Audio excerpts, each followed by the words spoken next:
Саламатсыңарбы балдар? Бүгүн биз силер менен Мелис Абакиров агайыбызга таандык адабий окуу сабагынан Күкүк Зейнеп деген чыгарманы окуйбуз. Анда силер адабий окуу китебиңерди ачып, дептерлериңерди алып сабакка даяр отургула. Бүгүнкү сабагыбыздын максаты чыгарманын мазмунун менен таанышабыз, ынтымактын, кайрымдуулуктун, эмгекчилдиктин маанисин талдап ой бөлүшөбүз, сынчыл ой жүгүртүп өз пикирлерибизди айтканга үйрөнөбүз. Чыгарманы окуур алдында чыгармадагы кездешкен сөздөрдүн башка да маанилерин билип алалычы. Эрезеден ашканча бул чоңоюп эс акылдуу адамдардын катарына жеткенче деген мааниде. Ырыктары, ынтымагы деген маани түшүндүрөт. Баладан убай түк көрбөй, баладан жакшылыкты көрбөй кал деген маанини билдирет. Анда чыгармага көңүл буралы, окуу китебиңерди алып чогуу түшүнүп окуйлу. Күкүк Зейнеп. Тур тура кой, аталуу 6 тойду, энелүү 2 тойду. А сенин ойкуң күн аркан бою көтөрүлгөнчө канбайт. Жадырап күн тийип, айлана өзүнчө эле ырахат. Ылдам туруп, көнүгүү жаса, таза жуун. Дал ошол учурда балдар хору Күкүктү ырдап калды.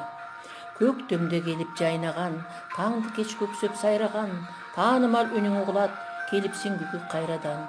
Күкүк, Күкүк, уялып Күкүк жашынба, сыр сурайм сенден жашырба, кышында кайда кетесиң, сайрайсың келип жазында. Күкүк, Күкүк, чоң эне, эмне үчүн Күкүк Күкүк дейт? Каяка кетет кышында, эмне үчүн сайрайт жазында? Ырдап өтсүн, Күкүк Зейнеп жомогун айтып берейин. Балдардын ыры басылды, Күкүк сырын билүүгө небере да шашылды. Илгери бир заманда жашаган дешет бир кемпир чал. Короосу толгон кою бар, желеси толо жылкысы бар. Тиричиликти өткөрүп, көр оокат жагына болушпаптыр эч бир зар, деп баштады чоң эне жомогун. Так ошол кемпир чалдын суйкайган сулуу келишкен 2 кызы бар экен. Улуусунун ысымы Күкүк экен башынан, кичүүсүн жөлөк болсун деп Зейнеп койгон жашынан. Мына ошол 2 кыз эрке өсүп, сылап сыйпап чачтарын, боёп бети каштарын, эртеден кечке эрмеги акыйлашып өтчү экен. Анысына себепкер ата-энеси экен. Күкүк кой кайры десе атасы, Зейнеп сен кайры дечү апасы. Күкүк суу алып кел десе апасы, Зейнеп сен баргын дечү атасы.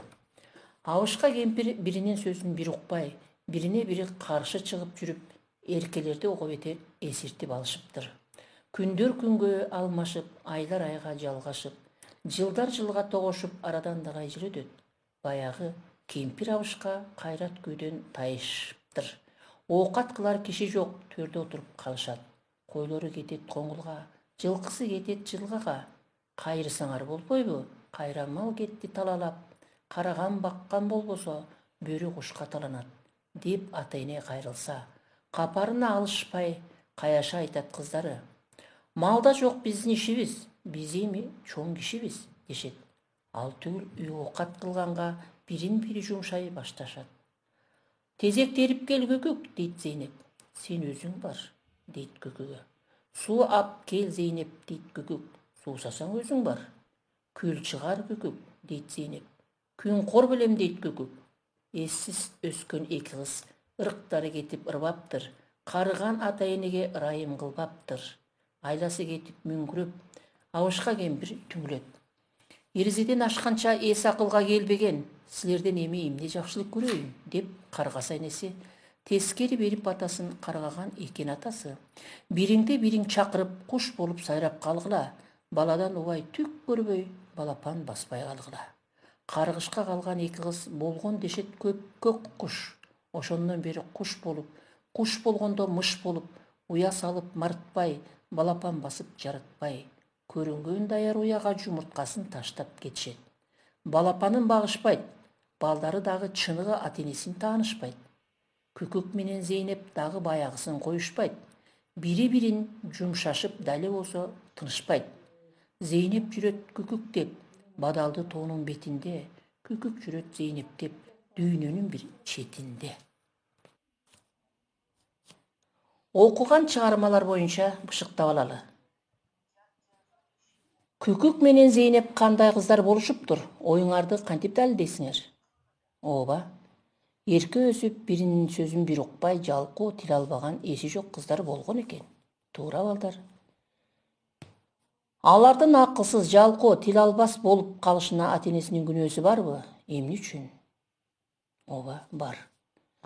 Атасы менен энеси кыздарына туура багыт бере албай, биринин сөзүнө бири каршы чыгып, эркелерди ого бетер жалкоо кылып алышкан.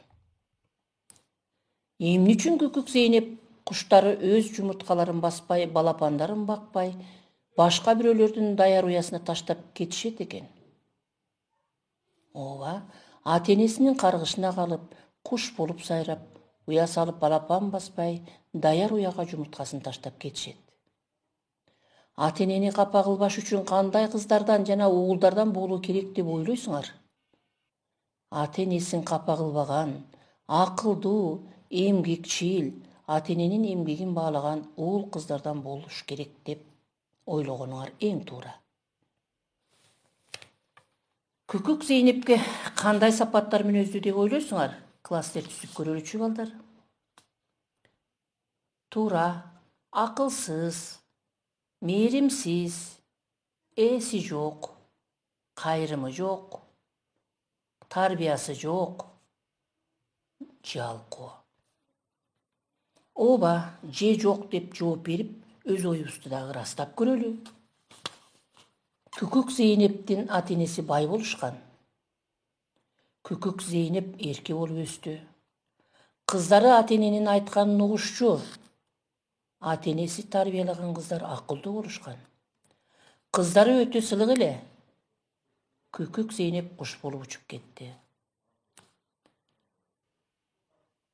Эң туура балдар, мен дагы силерди ушундай белгилейт го деп ойлогом. Анда эмесе биз үйгө тапшырма алалы.